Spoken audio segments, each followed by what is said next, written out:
Hello, creeps, and welcome back to another episode of The Devil's Cut, your horror podcast about all the things that go bump in the night. If it's spooky, scary, or spine-tingling, we're here to talk about it. I'm your resident man-boy possessed by a devil, Matt Young, and with me, as always, is the skeleton everyone should want in their closet, Eric Rossi. Back again. We're back. We had a nice little break after Mother's Day, which was a delightful little adventure we took. You know, that was a fun time. Congrats again to the serial mom for taking it all home. I'm sure her family is very proud of her and happy that she's not in jail. True. But yeah, we're coming at you this week. We kind of a loosey-goosey episode. Because we had a couple different ideas that all sort of like fell through for like one way or another. And so now we're just kind of mushing them all together. Yeah. And we're just doing sort of just like a spring, like a end of spring catch up on some of the stuff that we've seen and heard. Horror news has been going Horror news nuts. has been out of control. Yeah, horror news is going a little bonkers. But yeah, almost like the October roundup we did. We're just going to touch on some things that aren't going to get their own episode, but, you know, if we had more time, we would have. Yeah, exactly. Well, and also, so a couple of things we're going to talk about today we had thought might good to do an episode on, but after we watched them, we kind of figured like, well, I don't know if it's, do we need to do a whole episode? Like, do we need to talk for like almost 2 hours on just this? And I came up on my own. I was like, I don't think so. I left it up to you to make, to help make the final decision. But I think you ended up feeling the same. But yeah, so we're gonna talk about a couple movies and some TV we've been watching. So I guess what do you want to start with first? So we're gonna be talking a little bit about Abigail. We've all seen the trailers. The ballerina elevator pitch done. Ballerina vampire, and then we're also gonna talk about Sting, which may be a little less known. I think the marketing for that not as powerful. Same graphic design guy. Though. And it's funny. I thought about it earlier when I was like, oh, we're going to talk about those. Isn't it funny? In the Discord, I posted about how I saw the trailer in a theater for both of these movies back to back, and they both have the same logo. Like, it's obviously two different words, but that both is just like red font on a black background with two of the letters coming down like fangs. Extra long to make fangs. Yeah. Exact same motif. It's like almost copy the same of the homework. Kind of don't change it that much. So I thought that was really funny, and I'm glad we can come back around, circle back around to that. And so, which one do you want to talk about first? Which one do you think? Well, we got some other good stuff to talk about after that. So let's start with the bad. I wouldn't say any of it was like bad per se. The Strangers thing is not good. Let's talk about the Strangers. Okay, well, yeah. Yeah, so we were The Strangers. That was our first. That was our first. That was locked in. Yes. That one was on the calendar to talk about, but we ended up not being able to go see it in the time frame that we would have needed to talk about it. And also, we on release day we saw some pretty bad, some abysmal reviews for it, and not abysmal in like it's a terrible movie, but almost a greater sin was it is a mid movie. You'd never want to be mid. It's crazy that's like where we are, right? Yeah. Mid is like a much bigger sin. Mid is way worse. Way worse. Every bad movie we talked about, even the very worst movie, was like. We had fun talking about how bad it was, but mid. Yeah, well, apparently it just, and again, our opinion here, we don't have one because we didn't see it. So take this all with a grain of salt, but we have heard from some trusted sources. Yes. Both in publication and just from friends that it is not very great. No, it's bringing nothing new to the table. It's no bueno. It feels soulless, is what I'm hearing. Yeah, I'm curious. I'm still curious, and I plan on seeing it in time. I think we talked about it off mic. The whole appeal of that first Strangers movie was that it was very grounded. It was very scary. There was no motive. There wasn't any overarching thing that brought these terrifying people to your doorstep. Right. It wasn't like they weren't that's what they say at the end of the movie, right? It's like the woman asks like why, and the whole the scary line of the movie is because you were home. Yeah, right. Is that what it is? Yeah. And it's that, that's the whole. It's supposed to be the fear for forever. It was lauded as like a really terrifying horror movie because of how just realistic everyone for years has been like, oh, Strangers is so scary because it could really happen. Yeah, it's like it's a grounded home invasion movie that's scary, and there's just no reason and there's no way to get around it. Yeah, but unfortunately, which seems to be the unavoidable case, is when something gets popular, we have to investigate every nook and cranny of it to absolute death. Mm-hmm. Like it, because of course, when we saw that the Strangers was getting a trilogy, right? And they were like, we're going to explore the origins of Tamara. Who's nobody cares. The whole point, we don't want to know. The whole thing in the first movie was that the one stranger girl, baby doll, or the doll face, whatever they call her, she, rings the doorbell and asks, "Oh, is Tamara home?" And they're like, I fucking know Tamara. Then go away. And then, but that's not like, there's no origin. They just picked a name at random to be like, "Oh, is this person home?" So that like people could sneak in the back door, right? Yeah. Like there's no origin. Yeah. Like what? I don't know. I don't know what the movie. We didn't see it, so we don't. Can't harp on it too long or too in detail. But I don't know what the movie's about. But I don't need information about the Strangers. Like that would make them not a stranger. Very true. Inherently. Very true. So I just don't so the need to explore the backstory of the killers is unnecessary. It doesn't make any sense. Like you said, once you know them, they're not, the name of the movie is done. Yeah. But no, apparently it was not much development from the original material, just pretty same shit, and didn't really inspire any interest into what they could possibly be doing over the next two movies. Well, that's the problem, right? Though, because what do? You just don't make three Strangers movies in some big long connected storyline, because it doesn't make any sense. Because you can't, again, you start to develop them more and get people oh, I can't wait to find out what do the Strangers do next. Then they become familiar to you, and then they're not strangers anymore. They're not scary.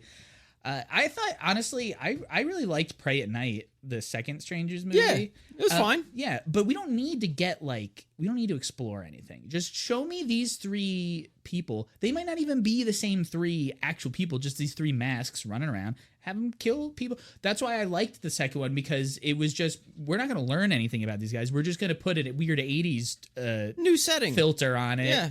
And we'll get some fun, colorful lights and music, and we'll just see what they do out, in this one. I don't think it needs to be more complicated than that. No. But obviously, we have to build the Strangers cinematic universe. You got to hook that IP up to the milker and suck it dry. Really is. It's just a barren landscape of depression in movies right now, isn't it? I disagree, but just the reality of making movies. Oh, okay. That's a different story. I'm like, we talk about great movies every week. No, there are good movies that come out despite what capitalism has done to other creative fields. And you know what? Actually, that we can just go. That's all I had to say about the Strangers. Honestly. Yeah, no, we didn't see it, so we can't really speak about it much more. Maybe we'll do another update down the road when we do see it. If somebody has seen it and you're like, guys, you're wrong. Trust me, go see it. Then I'll maybe. But honestly, my interest for it has been so hosed, just sucked right out of you. Yeah.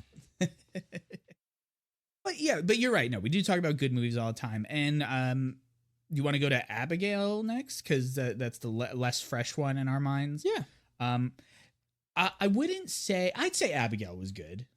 Yeah. We had fun watching Abigail. I thought it was a pretty good time. I think there was some good kid actor. Yeah. Fun sets, really good sets. Honestly, the sets were fucking awesome. Design. Really good special effects. Good music. There were some okay stunts that probably could have been a little cleaner, but you're working with a child stunt actor, probably not the easiest to do. Yeah. So for anyone who hasn't seen the trailer or is unfamiliar with Abigail is about a group of criminals who get together. They perform a heist. They're all strangers to each other. They get all hired individually to perform a heist where they have to steal a little girl and then hold her and wait in a house for the ransom to come in. This wealthy guy's daughter, right? And while they're hunkering down in this like old dilapidated mansion, they find out that they've locked themselves in, or got locked in with, she's not just a little girl ballerina, she's a vampire. The little vampire girl ballerina. And yeah, that's pretty much, that's the gist of the story. It chaos unfolds from there. People get eaten by a vampire girl who's in her tutu 90% of the movie. This was the same team that did Scream, right? This was Radio Silence? Yeah, so Radio Silence did this. This was this was obviously in the works before. They weren't going to do Scream 7 anyway, right? No. They passed it off and they were like, we're going to go make this. We're taking Melissa with us. So it's directed by Radio Silence Matt Bettinelli Olpin and Tyler Gillett. Written by Stephen Shields and Guy Busick. Starring Melissa Barrera, Dan Stevens, and Alicia Ware is the titular Abigail. And I thought she did a pretty solid performance. I mean, we on our awards show, we give out best kid actor, in a horror movie. I think always a really tough role and like difficult to cast and direct for. You're trying to like, you don't want to actually terrify children, right? You don't want to scar them for life. So I always find it like interesting. I'd like to see like a behind the scenes on how like, the team works with children in horror movies to keep it like safe, but then still get performance out of kids that make it seem like they're granted. She's not scared in this movie so much as she is eating people, but I was about to say, I think it's actually double hard to make the kid like evil? Your lead, like your antagonist. Yeah. Scary. That's tough. Like you got to make it scary, believable, and like not hurt the kid. Right. Well, it's one thing to make a kid scary if you're doing like The Grudge, right? You have a kid like crouch in a cabinet and make a weird noise. That's scary. You paint him, you make him look pale. But when like Abigail has like a lot of speaking line, like she's like a fully realized character. So it's like pretty impressive that they were able to be so successful with it. I thought she did a really good job. Overall, I'd say like a pretty light on the scares movie. It's more of just, it's got the horror trappings, right? Yeah, it's got the horror trappings and it's got a decent amount of gore. Really good. Not like super over the top, save for like a couple scenes here and there. But the couple kills we got, solid. There's the one guy gets like his face eaten off, which was really cool. And they do an interesting thing with the vampire's reaction to like sunlight in this movie, which I thought was really fun, where, you're in like an old house, right? The beams of light, like when the windows break or something, like shine through. It's like the light acts like a razor blade, just like whoosh, cuts just right through you. Right off. It's crazy. It's really cool. And then you get a lot of really, really cool, gory, like explosions, just blood everywhere, like a couple times throughout the movie. Nice gloopy, gloppy kind of gore. It was sick. It was really good. It was fun to watch. I thought the supporting cast was really good. Mm-hmm. That was the last one we got from what's his name from Euphoria? Oh, yes. Rest in peace, Angus. Angus Cloud. Yeah, Angus Cloud. It really is a shame because granted, he played like basically the same character as he did in Euphoria. He was just always fun to see on screen. It is a real shame what happened. R.I.P. Right. But the rest of the cast too was really good. I thought Melissa Barrera was pretty good. I didn't really care that much for her character. They really tried to get you to be like, she loves her son. You care about her, right? She might have been a bad person in the past, but man, she's trying to be a good mom. Yeah. It just felt a little hollow and kind of like, oh, I've seen this before. Not really like, who did a better like the chick from Don't Breathe. I found was like a more like piece of shit with a heart of gold character that I could latch onto. Yeah. Melissa Barrera was like a little too uppity for me in this. But the guy who played the like ex-detective, Dan Stevens, his name was like Frank in the movie or something. Mm-hmm. He was really funny. He was great. He was slanging that accent all over the place. And and we can't forget. I mean, Catherine Newton again. She's not when she's not the star of the movie. She still just like steals the whole show. She's so funny. Like every time she's like pretty much like cemented herself as like horror royalty for me. Yeah, I hope she keeps taking horror roles.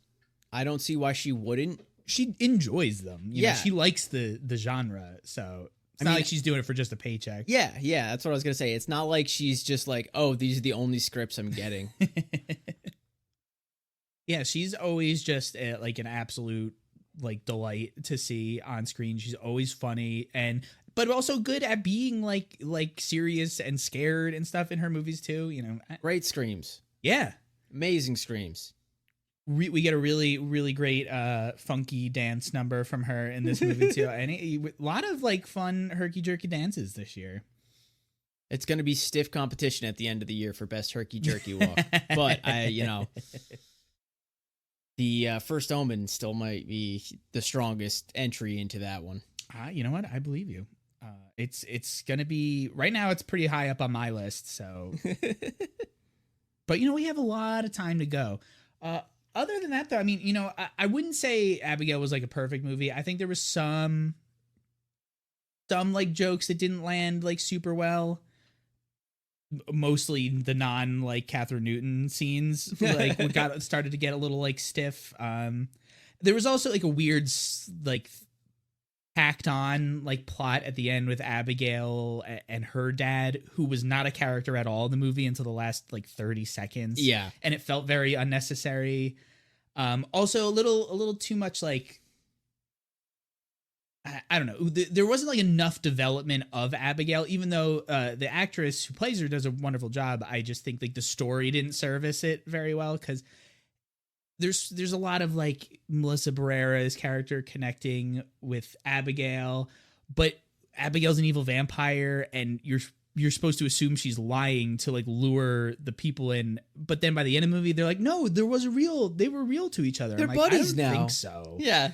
I don't know if that fell apart a little bit at the end for me, but overall, totally worth the ride. I mean, it was really fun. Fun watch. It's not, like you said, it wasn't like, I think you had an expectation of like a much more serious, like show-stopping vampire movie. Apparently, that's the curse of mine. Same thing happened to me with Renfield, right? I keep expecting something that I can't quite quantify with these comedy vampire movies, and I'm just not getting it. So I don't know, but I don't know what I'm looking for. I don't know. I think you're looking for the next season of Interview with a Vampire, maybe, which is out now. The first season of Interview with a Vampire. But yeah, I mean, that's I don't have too much else to say about it. I still recommend it. Good. I'd say it's a movie worth renting. Oh, for sure, yeah. And I mean, it'll end up on Netflix or something relatively soon, any day. But yeah, I'd give it a watch. Still pretty good. Just I think it unfortunately didn't do us so good at the box office. I wonder why. Do you think it's like the time of the year? I think it probably is. Was it up against something else? Nothing really is out, right? Are you crazy? Oh, everyone's watching Challengers. Are you kidding me? You're right. I was thinking of something else. Oh my god. There's a fucking like bisexual renaissance going on in this country thanks to that movie. The fucking the three-way relationship is like at an all-time high in that fucking movie. Yeah, all right. So now we want to talk about Sting? Yeah, hell yeah. Now, you know what? I think I might have liked Sting a little bit more, because to me it just felt like a different kind of movie. Granted, it was a Australian film, so a little bit different like filming style. You know, the movie was a tad meandering, just a smidge. But I will go to bat for it. I think for an Australian production doing a movie set in Brooklyn. Ambitious. That was like the funniest part. Very ambitious. But the whole plot is centered around just this one like apartment building in Brooklyn, while they're like snowed in for like a couple days in New York. And it does a really good job of capturing that kind of like what it's like to be stuck in a, Northeast blizzard in America. I think they did that very good. No, I thought yeah. the whole movie was really well lit. Again, the sets were like full of life. Like there are all these apartment scenes in these different people's apartments, and everything felt very distinct and unique and lived in. It didn't feel like just some, slapped together set. No, the set was pretty cool, and I think it was smart to set the movie like in a blizzard and have it like be like really contained, where like you didn't have to see characters out in Brooklyn out and about. Yeah. Because them trying to like pass off like some random like Australian city as like Brooklyn would be like really like when they did Scream in Canada. Yeah. Like no one will notice. No one will notice. Literally anyone who's ever been in New York is like, where is this? So if you don't know, Sting is about a little girl named Charlotte who raises a spider that she finds in a dollhouse in secret. A little known to her, though, the spider has just recently crash landed in the apartment from a meteor from space. You get a very like 80s 90s like goofy ass cartoon comet like shooting into the atmosphere and landing. It like crash lands into the apartment, right? And then that's where Charlotte, the little spider reference for everybody, Charlotte finds the spider and raises it, and eventually it gets too big for the container, breaks out, starts eating everybody, right? Pretty basic creature feature. What I liked about it is it had sort of like a storybook vibe, similar to why I liked that Hatching movie. Mm-hmm. It didn't feel like a super grounded reality, right? I mean, granted, we're dealing with an alien spider, but like nothing even in the world, like the world felt weird, right? Because like the main characters are like Charlotte and her family, like her mom and her stepdad and her new brother that the two of them have had. Yes. And then, but the superintendent or the landlord of the apartment building is also her two grandmas. Yes. And one is like this really like Cruella de Vil grandma, and one is like this like senile Mrs. Potts grandma.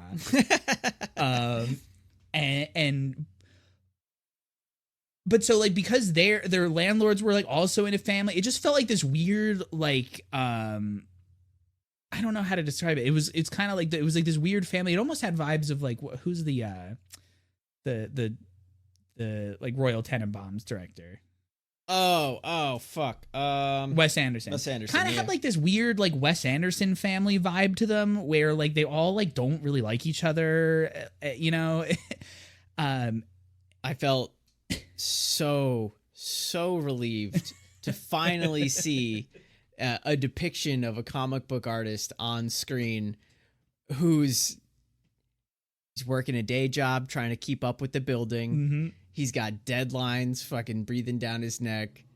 And when they actually do show his art, like, as he's doing it, it's like good. Yeah. And it's not, and it's the actual process that like an artist, like a comic artist goes through, right? Like he had the blue line scan on his paper.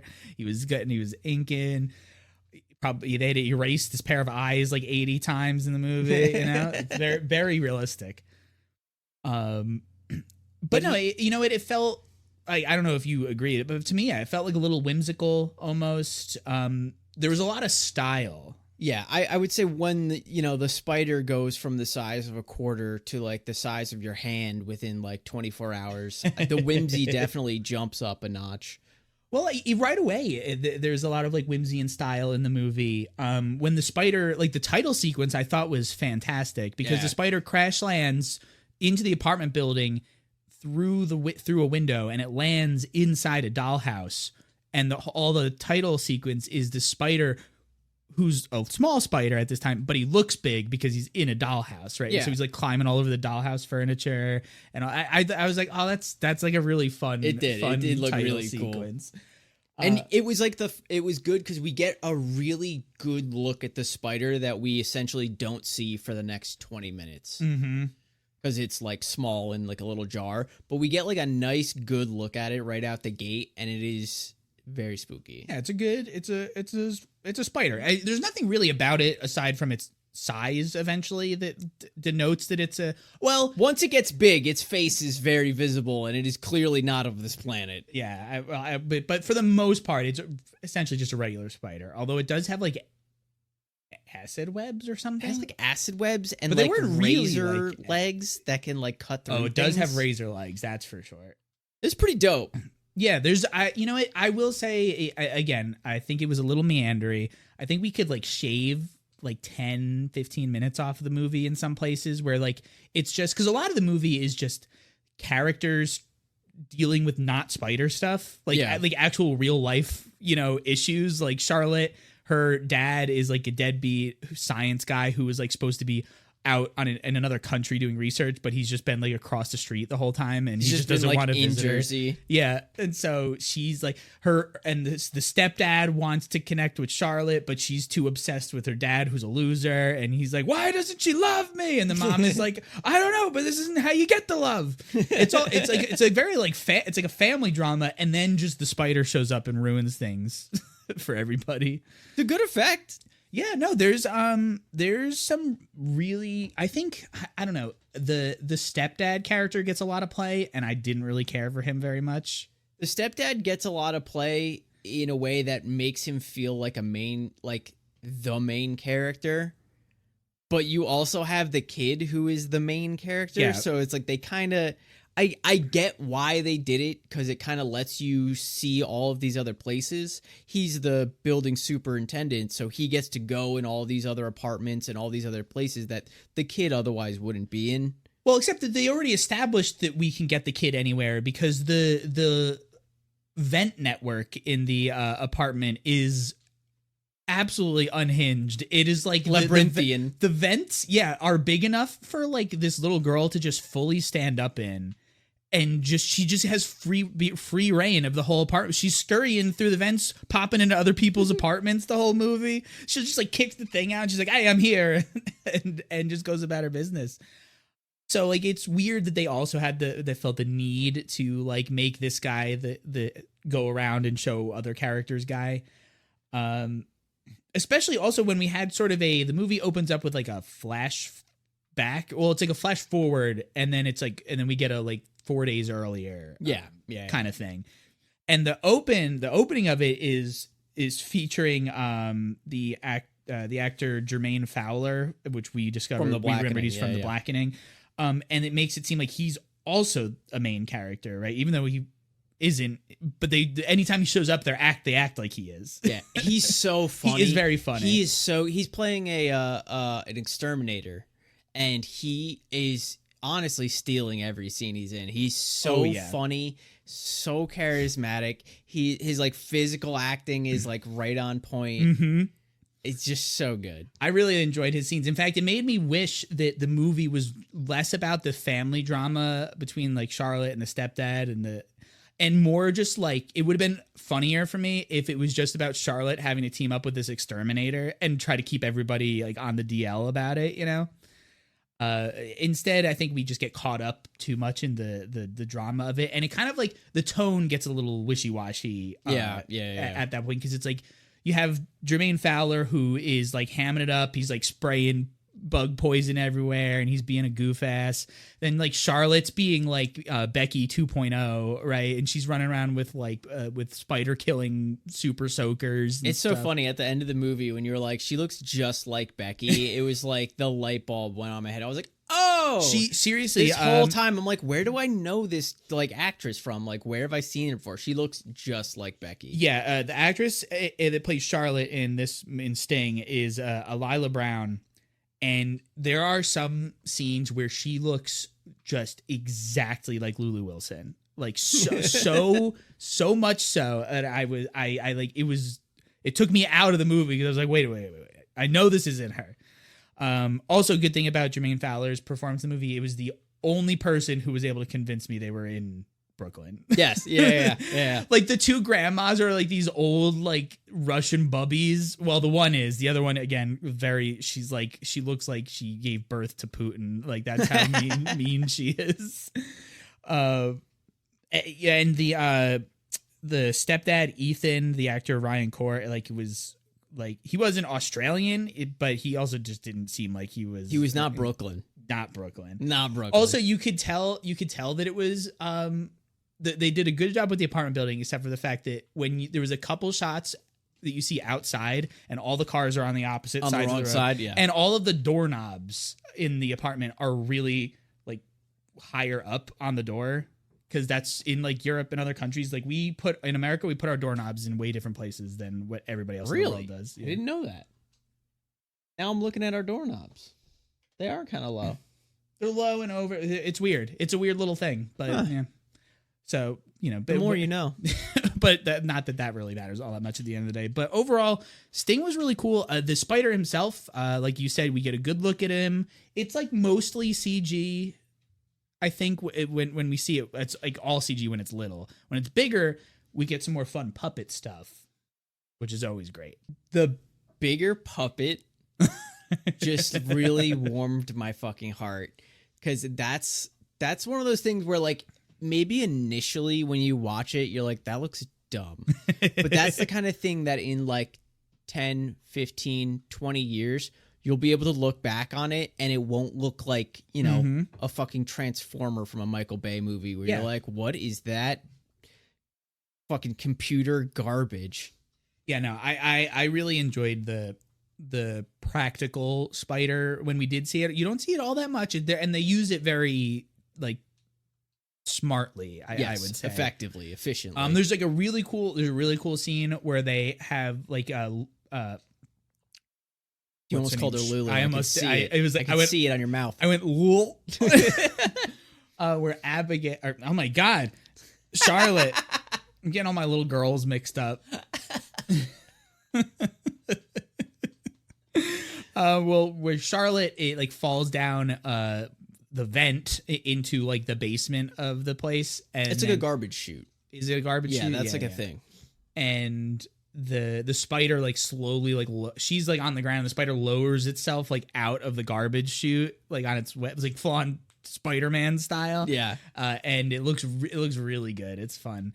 I mean, I think story wise, it's a little all over the place, but if you can like get past some of the dumb like family drama, which I think doesn't land as well as just the straight up Charlotte like trying to figure out what kind of spider this is stuff, and then the Frank's trying to like get rid of all the bugs in the building, all that stuff's really fun. And I think worth it. I don't think the family stuff is that bad either. No, I just don't think the actors were like strong enough to like convince me to care about this. I think the family stuff is okay. I just think it is leaned on to create like an artificial tension between like the viewer in the movie a lot, because it's like, oh, we have this really stressful family dynamic going on, and it's like, just show me the fucking spider eating people and let's go. I think instead of like putting so much emphasis on that and we just added a couple more tenants that get eaten, I think the movie would have been served a lot better. Yeah. But overall, a really fun creature feature. I think if you're jonesing for one, like I was really looking forward to this, because I need like a good monster movie. And it really is like such a I don't want to say like trope, but it is such like a perfect kind of like 1-to-1 of like your old style like creature feature. You have this thing, falls out of the sky, movie hits the ground running. Yeah. That's it. That's all you need. I don't need to know that the spider came from Ramulon 4. I don't need to know that it, had a family life back there that it misses and now it has to go, conquer the universe. Like, no, drop the spider on the girl. Let's move on. Well, we'll find out about his Sting's family and Sting too. We're gonna give you all the answers that you've been dying for in the Sting universe. Now, of the two very similar logos, did you have a preferred? Yeah, I think the Sting logo was better because it was shorter. And it made more sense. The Abigail was very wide. Yeah, it felt like it would be too big of a mouth, I mean, like canine teeth, they're like with the 1, 2, the third one out. Yeah, you might be right. But yeah, no, I think the logo wise, I think that Sting comes out on top, and I don't know, I'm back and forth in my brain about which movie I like better, but they're not really super similar movies either, so there's room for both. If you're looking for more of a vampire movie, go with Abigail. If you're looking for a more traditional creature feature, I'd go with Sting. I don't think you're gonna be upset at either one. No, I will say though, as far as the creature feature spider goes, this is a movie about one big honkin' spider. Yes. If you are looking for something that's maybe a couple more spiders, there's a new movie called Infested out on Shudder. It's a Shudder original, and that is about a bajillion spiders. We're going to be watching it this weekend. Oh, you were going to put it on the list? Yes. But I'm told very good. Cool. Very good spider movie. Very cool. Yeah, I'm looking forward to it. Yeah, every once in a while a big spider movie comes out. You know, we got Sting this year. I think last year or the year before we had Itsy Bitsy, which was also kind of fun. I don't think I remember that one. You might not have watched it. I saw it. I thought it was pretty fun. Again, it was just a movie about a family moves into a house. There's just a big spider there. It's hard to fuck up a spider movie. Yeah, I mean, everyone is at least like a little bit scared of spiders, you know? Even the people who aren't scared of spiders, you can't tell me you're not scared of like a 4-foot spider. Like, sure,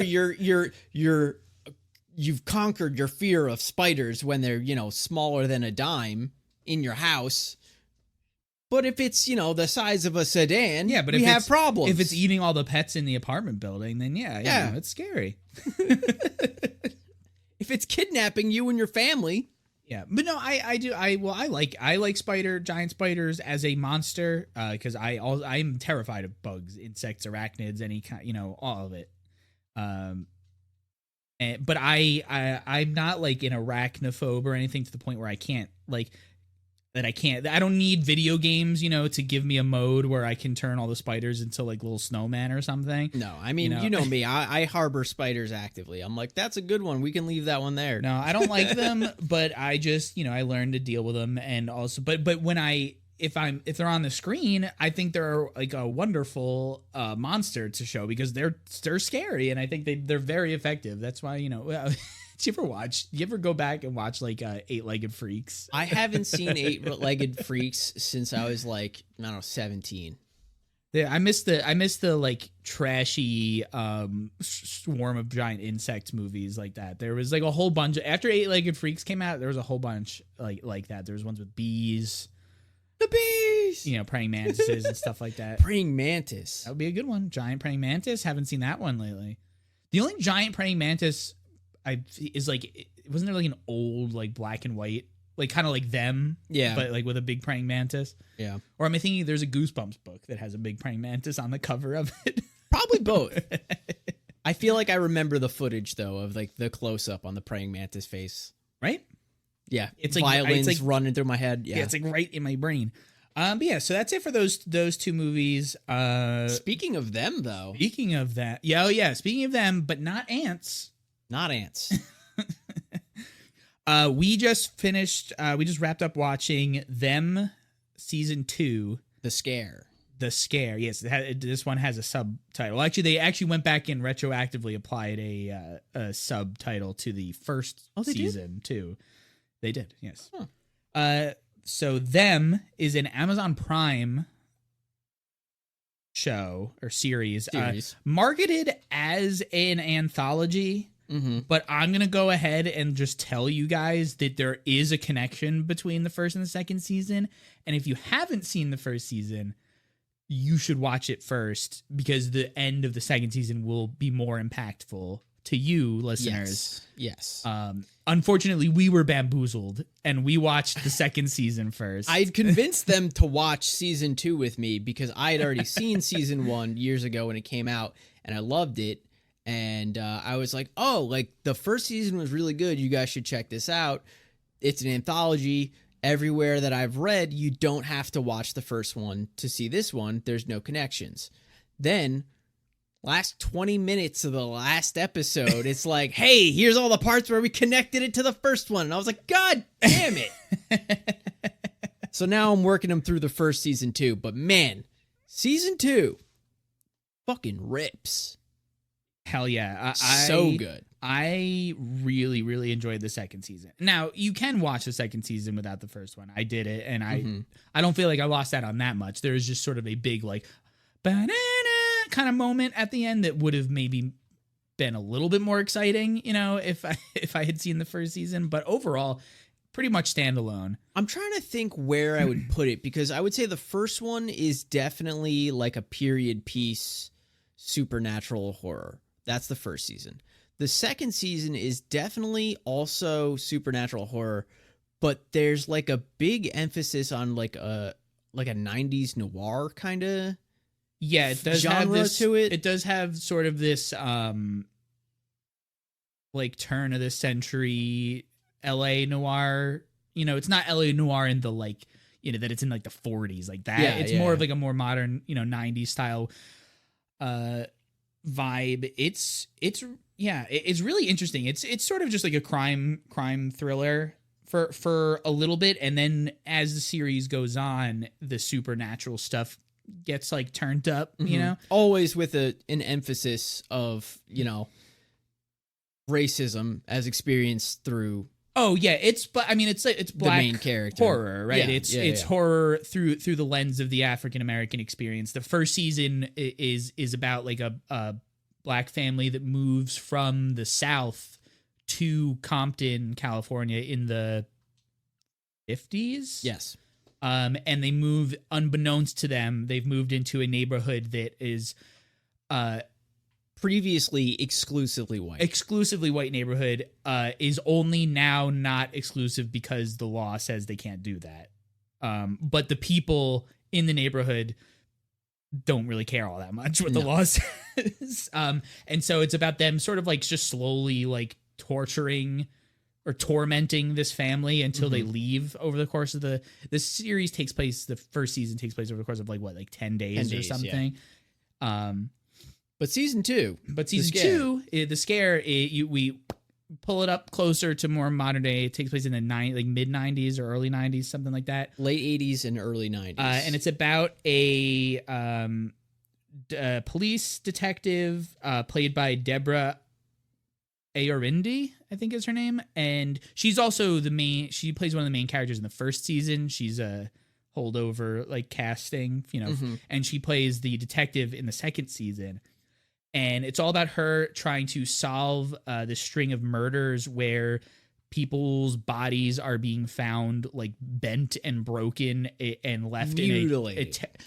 I usually consider a mutilation to be like a bloody affair. No, mutilated. Looked like they got hit by a truck. They look more like they got folded up like Flat Stanley? Flat Stanley. No, like what's the name of the guy from The Conjuring 2? Oh, Vecna. Oh wait, no, I was thinking of a different thing. The Conjuring, the Crooked Man. Crooked Man. Yeah, they're like full on Crooked Manning. Like they find these people's bodies and they're all like bent in like all these different angles, and their face is left with this like terrified, distended, like screaming jaw. Very scary, and you know, right away you're like, well, this doesn't look like a person could have done this, and then that's, you know, your supernatural link, because you're like, I think something else is doing this to these people.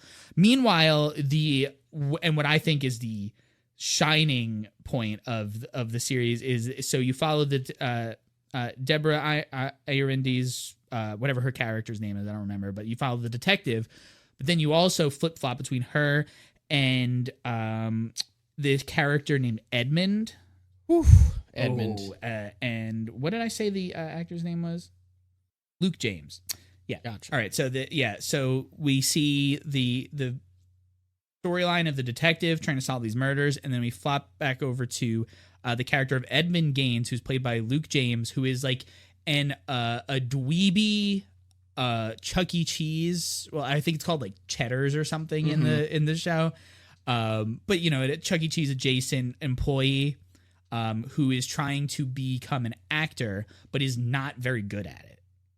No, he's quite bad. He can't remember his lines. He doesn't really bring any character to the roles that he's attempting to get. Right, he's like your classic like failed actor. Like he's very not stiff. Yeah, he's not a good actor, but he's still trying, you know. And it's like you get all the you get the like the secondhand embarrassment by like watching him just utterly like belly flop these auditions.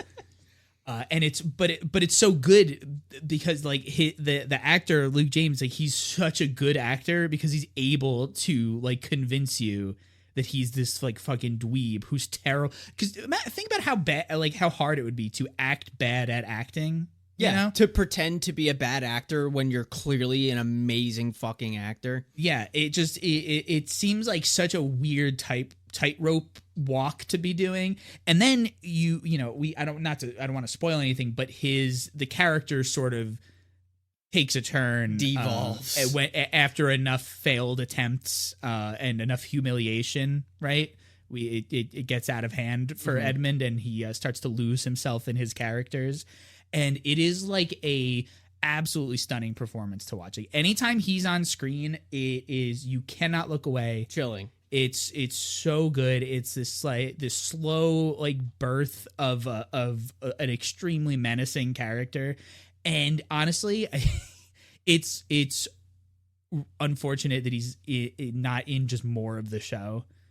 Because he is a focal point of it, but there is a period towards the end of the season where he's just not in it for a little bit. And it makes sense given the context of the story, but you miss him. In those last like 3 episodes, you miss him like so much because he was just so compelling. And like he was like, every time he's on screen, I'm like, I can't wait for the next scene where he's in it, you know? Yeah, oh man, they did such a good job this season too of leaving you on such a cliffhanger. Like every episode, you're like, what the fuck?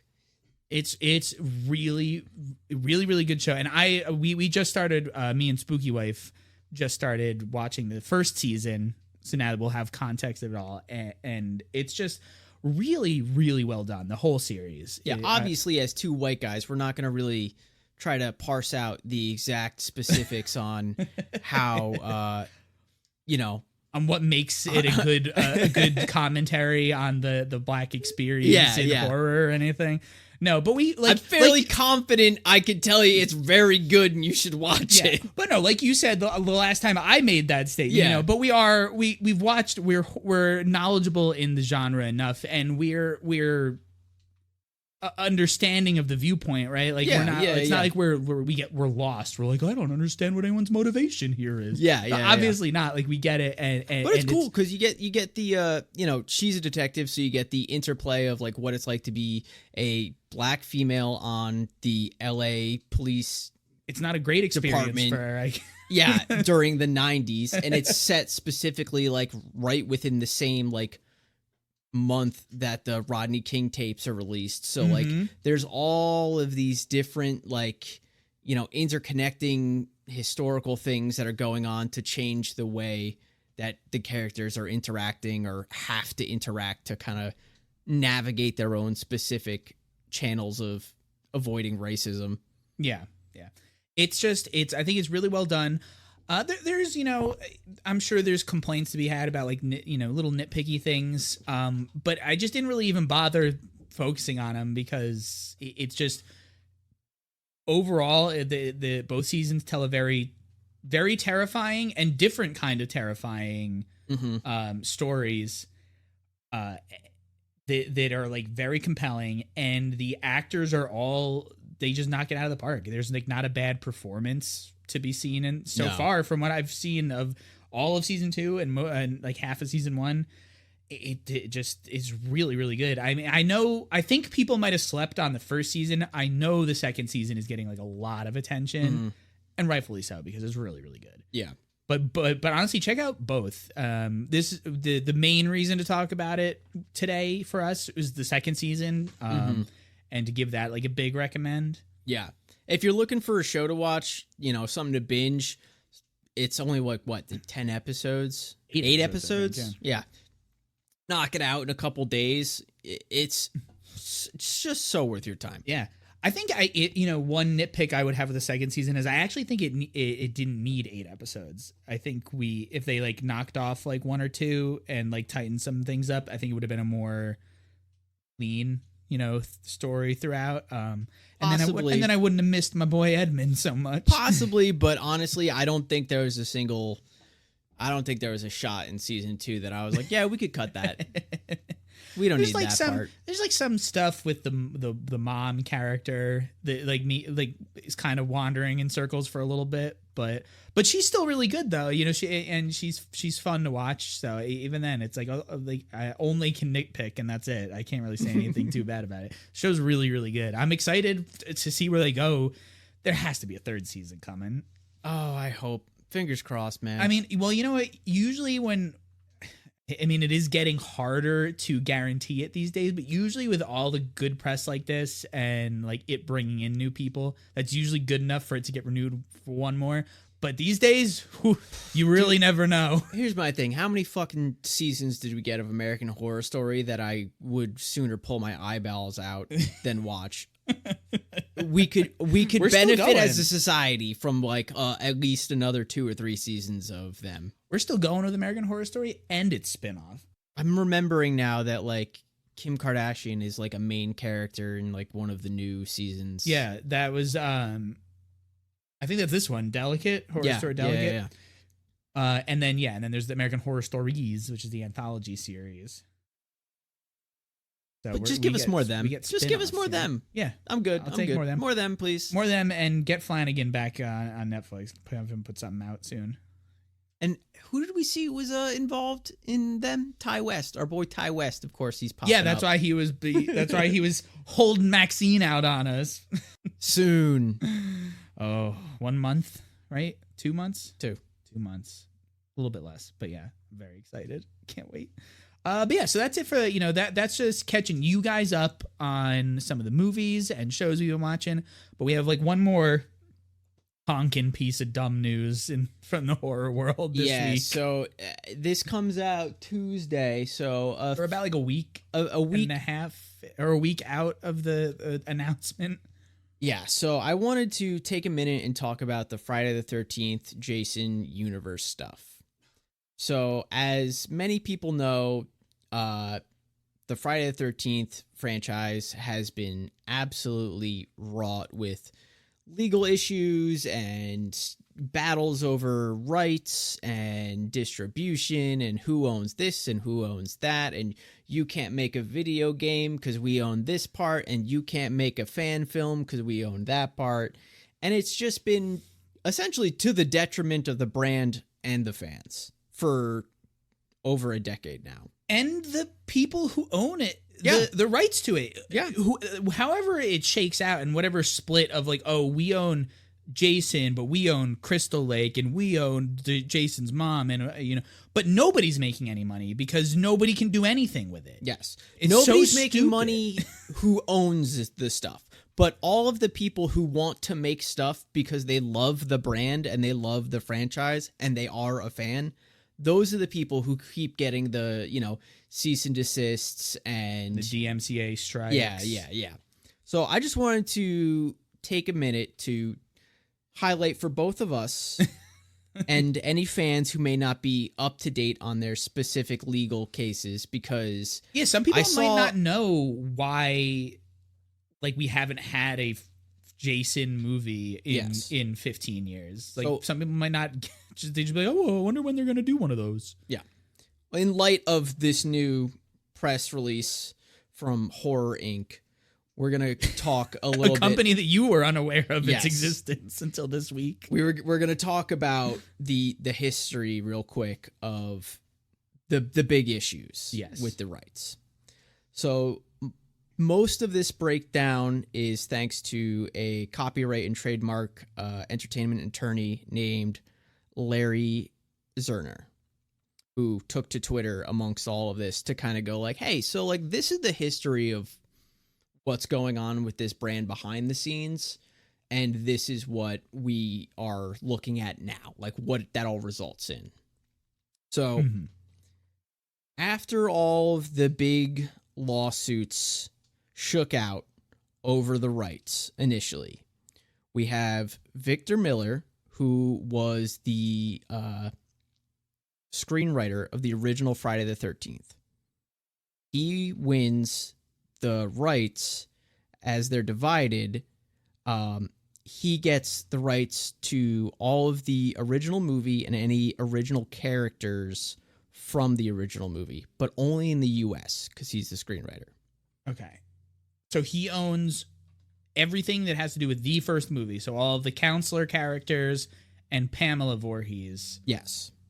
He owns all of that. He owns all and that. Camp And Crystal Jason, Lake? and Jason, because Jason is in the end of the first one. Yeah, but does and he Jason own the, as a character is the, drowned child. Yes, but does he own the depiction of the Jason as we know, or does he only own like little kid? Only gross because that character is based off the drowned kid Jason. So as he wins that, the American rights to the original movie and characters, Horror Inc. gets the other parts of the rights. So they own all the other movie rights, the original movie outside of the US. That's where we have our initial split of our rights. So he gets all of the American stuff. Mm-hmm. They handle all the international stuff and all of the other movies. That's why we don't have any of those other like kind of prequel or requel style Jason movies right now because he's in charge of all that shit. Eventually, Horror Inc. and Victor make a deal to combine their rights, which effectively... it only makes sense. Yes, because now no one's making money, right? So it allows them to make really anything they want. However, because he owns the rights to the first movie, their deal would essentially state that it would be making new stuff so that Victor doesn't get a bigger cut of the money. Essentially, Horror Inc. goes, well, we don't want to make stuff based on the stuff that's going to make you money. We want to bring all of our rights together to make something new so that we make essentially more money than you do. Sure. That brings us to the TV show, the Crystal Lake TV series. Starting with the title alone. While they hold the rights to the characters and the original story, the actual rights to the name Friday the 13th is owned by New Line Films. How did they get involved? They just they snuck in there and just grabbed the name. This is how it works. They have the name. I imagine from initial distribution, they have the name, the Friday the 13th name. Right. So that's why they have to title this new show Crystal Lake or whatever. Crystal Lake, right? Chronicles, or yes. Now everyone saw the announcement that Brian Fuller is leaving the show as a showrunner. That happened a couple weeks before this Jason announcement. Right. So Brian Fuller was serving as the writer, showrunner, and executive producer with Victor Miller. Okay. Also producing along with Mark Toberoff and Rob Barsamian in conjunction with 824. So everything's going splendid for that until a couple weeks ago we get the announcement that he's leaving.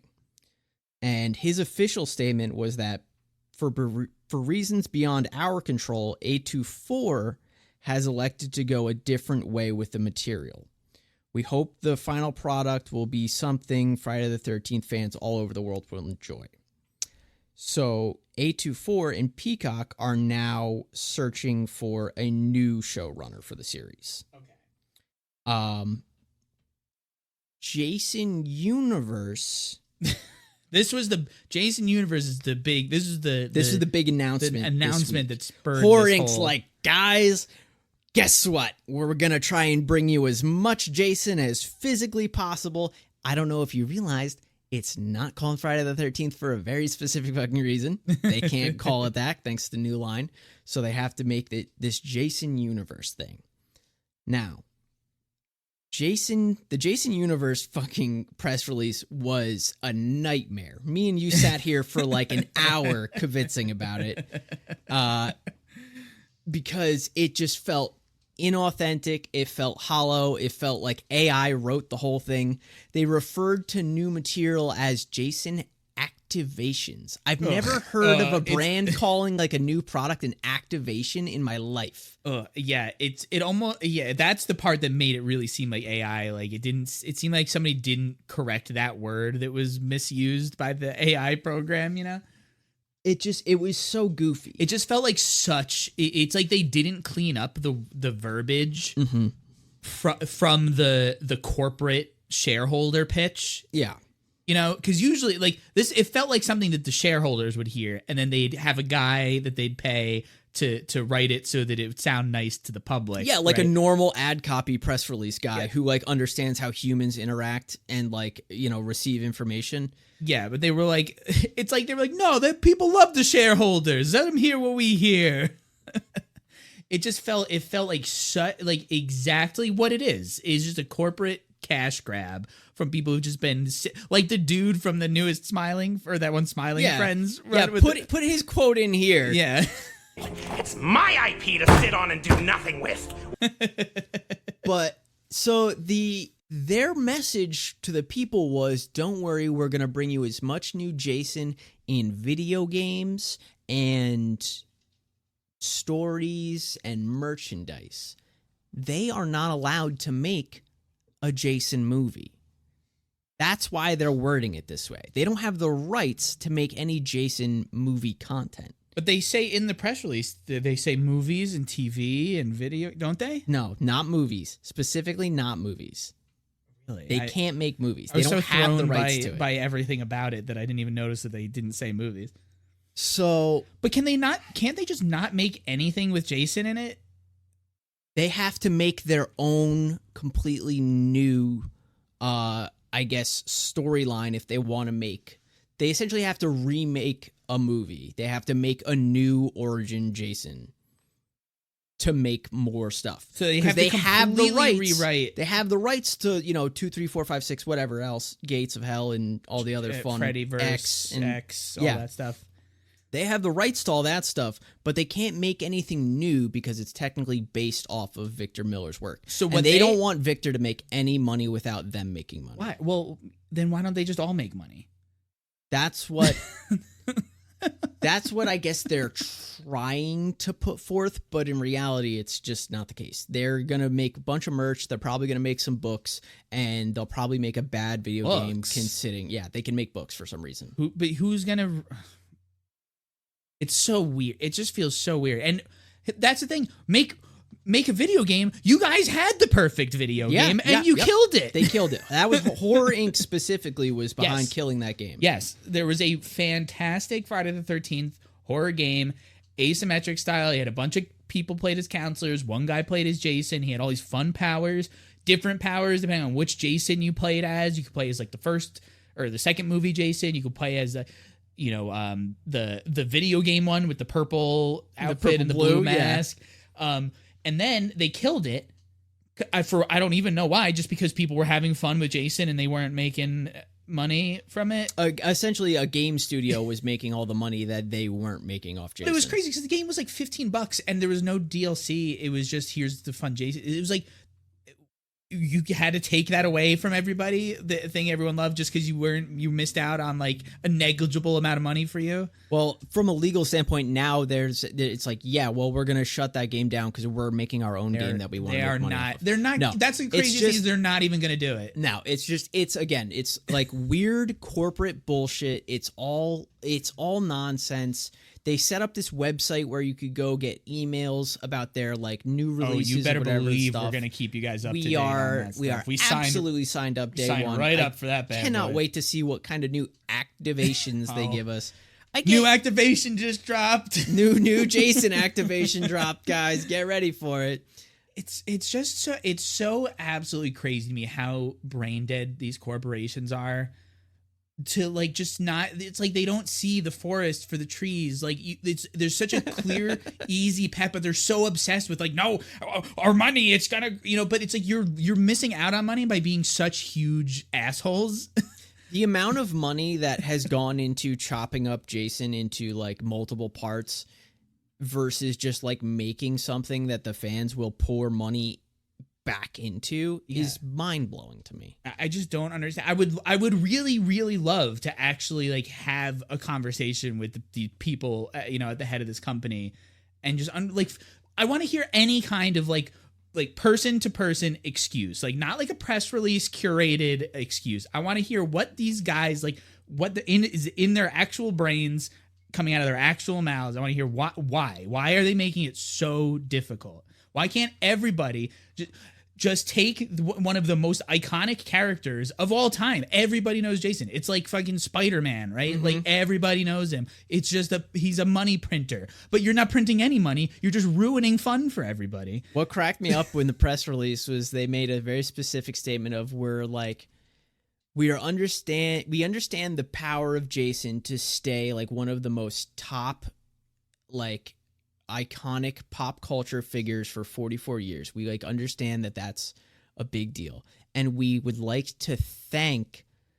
all of the like fans on TikTok and their billions and billions of views in conjunction with horror fans of, just like, we appreciate all you guys. But the idea that you're putting like, oh, what's really driving the life force what's kept of Jason alive? TikTok. It's all the new fans discovering Jason from TikTok, which like I don't believe at all. Like, yeah, I don't want this to be old man corner where we're like, no one is finding stuff on TikTok. Get out of here, Cloud. But the idea that TikTok has been like the fucking blood in the veins of their franchise is insane to me. No, it's crazy. Now, the only thing that's kept Jason alive is, well, first of all, the fact that he has like 20 movies that you can watch. Yes. that are constantly being like recirculated into the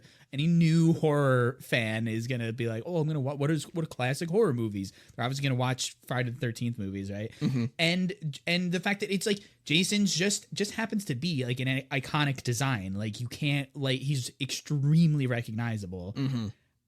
But it has nothing to do with TikTok. No, it's just great. It's just another like pin on their vest of like, we have no clue what we're talking about. Yeah. Check it out. It's honestly, it's extremely unhinged, and I can't wait to see what fun emails we get in the coming months about all the, like you said, all those Jason activations. We'll find out, and we're going to let you guys know. I'm definitely going to be dropping them in the Discord. Oh my God. It just, I get like at least a little bit of like a release when I vent about this stupid Jason thing, because it's like, oh, all right, it built back up and I had to like let it out again, It's just so stupid. It's all so stupid. But outside of that stupid stuff, we have some really fun stuff happening as this releases tomorrow. Hell yeah. So on Wednesday, Matt's birthday. My birthday. On May 22nd, 1990, I was released from your flesh prison. I unleashed upon the planet. And I'm excited because it not only we're going to do an extra long stream on which I guess is tomorrow for the listeners. On Twitch. Yeah, on Twitch, streaming on Twitch. And we will be starting our... So last summer we already previewed it a little bit. Last summer we did the highly successful Amityville summer. So we're coming back at you again with another theme. Albeit this time a little more broad and hopefully vast, some might say. Yeah, vast like the oceans. Mm-hmm. We're doing is gonna be Matt's Hot Wet Summer. It's gonna be really fun. I have planned this most of the year. I've been narrowing down the kind of like content we're gonna be covering, video games we're gonna play, movies we're gonna talk about. We're gonna come at you with some really fun old movie deep dives. Get it? Yeah. See? Some really, really fun stuff. We're going to spare you. I'll just say it right here. We're going to spare you guys a Jaws discussion. Yeah. We're not going to talk about the movie in its whole own episode, but we're definitely going to get some shark content right in your ears and in front of your eyes on Twitch. It's going to be a really good time. Don't get scared. We are going to still cover like the major heat that's coming out this summer. Oh yeah, we are going to be covering. We'll obviously, we'll scuba up to the surface and now and then this summer to talk about Maxine, to talk about Longlegs, In Violent Nature, all those movies. You're still going to get those, but in between, we're going to dive back down. We're going to talk about shark movies. We're going to talk about deep sea monsters, the just terrifying nature of the ocean all by itself. It's going to be really fun. And I got a book coming. Yeah, you want to tell them what book we're reading so they can read along? Yeah, if you want to try to read along, you can either read it like a grown up, or you can listen to it on Spotify. Like a busy grown up. Yeah, like a busy grown up. You can listen to it on Spotify. It's called The Deep. It is the second book written by Nick Cutter, who real longtime listeners will recognize the name because we did one of his other books last year called The Troop, which was a fantastic read. But The Deep is just as good. It is a high quality follow up to his first horror adventure. Really, really cool. So, and it's not just sharks down there. There's all sorts of no. In shit. fact, there's like relatively zero sharks in the book. It's about other scary things at the bottom of the ocean. So it's really good. I highly recommend. So that's The Deep by Nick Cutter.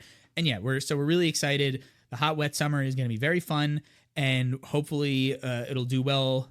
Much better than Amityville, and hopefully we'll lose less episodes too, which would be really good. We're going for zero lost episodes in this summer theme. But again, about the Twitch channel, we're rebranding the Twitch channel so you can find us now today, Tuesday, as you're listening to this, Matt X Young, Twitch TV / twitchtv.com / Matt X Young. But if you try to find us after Wednesday, we will be rebranded to The Devil's Cut TV on Twitch. So no apostrophes. If you're listening to this, apostrophes? No apostrophes. Nope. Just The Devil's Cut TV. The Devil's Cut TV. / Twitch. Twitch / whatever. Devil's Cut TV. But yeah, so... But just, you know what? If you're listening right now on Tuesday, the day of the release, we're still Matt X Young, so go over there. But yeah, we're rebranding where it's finally going to be... the show and the group, as it is going to be reflected in the Twitch name. It's not just me. So we got everybody in there. It's going to be really fun moving forward. But yeah, lots of cool, scary underwater games to watch us play live. It's going to be really fun all summer. But yeah, you can also just listen to us right here as well. We're, again, tons of really cool deep sea content. Little Shark Week of our own, maybe. Mm-hmm. But yeah, I'm excited. That's all I have to say about it right now, right? Am I missing anything else? No, just come hang out with us for Matt's birthday on Wednesday. We're doing a fucking blast. Yeah, we're doing a bunch of wet games and also some less wet art, but still fun anyway. We're doing a lot. We've got some special guests from some other streams that we collaborate with. They're going to come on and do art live. And also, if you're interested, again, if you're listening to this and you can make it in time, just drop in the Twitch chat and you'll get instructions there. You can enter for a raffle to win free commissions from me. Free art.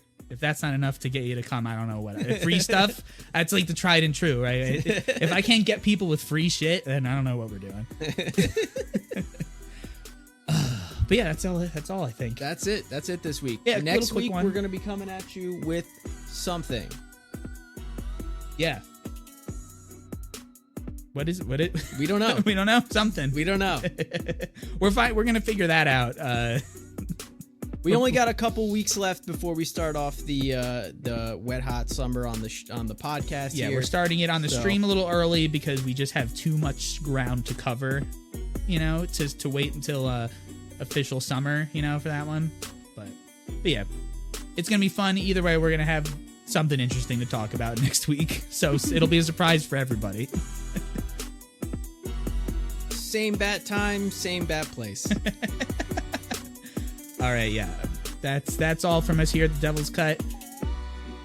Go out and just be the best Beelzebuds to each other, and until the next time, whenever we figure out what we're talking about, keep it real, everybody. Catch you later.